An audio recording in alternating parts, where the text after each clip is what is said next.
Manasip menjadi kadu. Banten pau. Ya bi kipai ba. Hadir nang layon ke sitam majongan. Layon ke kubur. Lagi perlu menjual ini. Pandangan layon. Pandangan khamsyah teman rakyat di surau.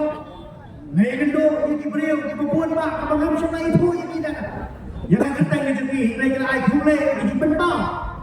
Yang bagi juang Basyam Ngikilau yang dijunuai jongi Nang pendapat wajah biak ke jompi Kumni kau kalau tertawalan yang yuk Dapat siapa yuk Gajik saya ke bapura Nrei ngayu Bakumni ngalompat mentah Dari lepas Gajik dua lang ke jompi Bangayok dan kabor Nakamda banyak sekilang banyak dalam Berkat lang batin dalam di papi Honda kum kipai ba yang kecil tu baik kacau ki apa kecil sangat kacau boleh sudah elok lah kacau cek ya ada yang sekarang hari ini kita lihat pun dan dia orang kita cek pura pengalaman pendak di jiwa di kam yang kedua kakendai dan mudah mulai keluar konsistensi kerana dia ini aku akan menjadi badankan nongkrai juga parti yang akan menjadi rekan asenda bagi dalam kejungkan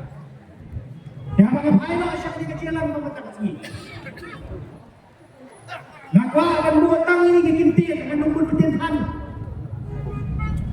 nakwa akan dua tang ini dikintir hamong pajak udan kabur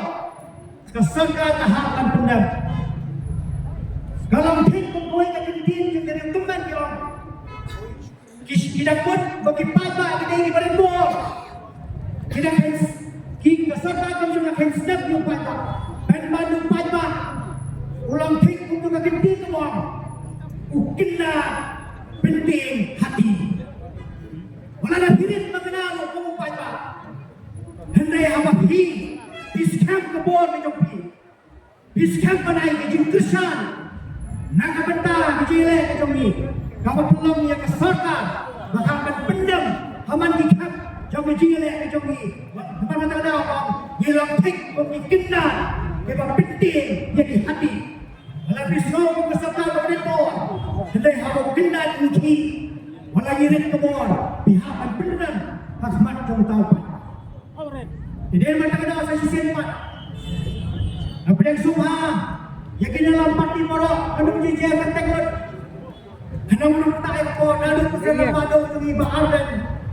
GMC GMLA kita dalam rahmat sama parti berdi barok kepada di bawah nak kelek-kelek kita kita jangan negeri kasih jangan jangan negeri jelang bagi ikhwan kita kasih mentang-mentang khotbah sudah minum raya berikong baru tahu minum raya berikong udah jam syukran